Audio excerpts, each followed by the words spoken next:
Hello, I'm Chris with Life is Storytelling, and I just finished Fallout Season 2. Let's talk about it. As you probably already know, this season took place very much in New Vegas, a very popular game in the franchise, of course, and then because of that, the location, I think there's a lot of hopes, high hopes going into this new season. And I do think for the most part it did deliver. I wouldn't say I'm like necessarily disappointed with some things. I don't think this season hit nearly as hard as season 1.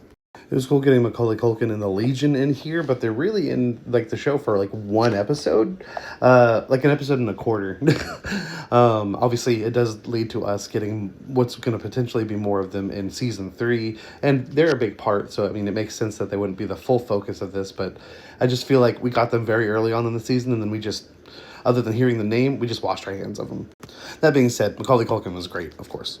We do also get our first look at Deathclaws. Not only a look, we get full fight, full scenes with them. I do think for the most part they do look really good, but I will say they're definitely underpowered. They're definitely not necessarily the same threat that you knew from the games, and that's not necessarily a big deal. Again, I don't think that's something that like disappoints me. It's just noticeable because there are a number of them going up against essentially one person in a power suit, and the fight's cool, the gore's cool, the effects are cool, but it's just like, man, we got through it. The other thing here that didn't necessarily like grab me is the subplot with Steph Harper. I am interested. There are some like kind of shock and awe parts that just really had me like curious, like, oh my gosh, she's tied into things more than I thought she was.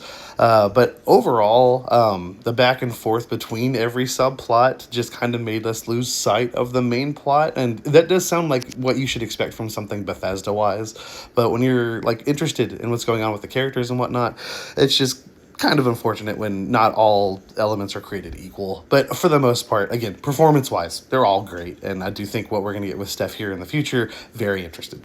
And of course, I love Maximus. I love his stuff with the Brotherhood. But again, we have him with the Brotherhood for a very short amount of time before he makes a pretty big decision. But overall, again, they're just kind of, we wash our hands of them and move on. Granted, there is an after credit scene in the finale. Definitely recommend watching that because I think we're getting a good bit more with them in the next season.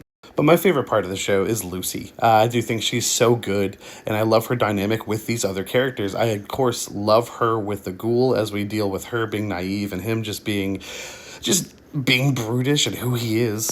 And then also having her with her father and going over what's different, what's been lied to, what is the world she's been made to believe, and what is actually true. But overall, I do think it's a very good season, just a bit shy of great, so I give it a 7.5 out of 10. But what did y'all think of this? And for more news, reviews, and all things nerdy, please give us a like and a follow.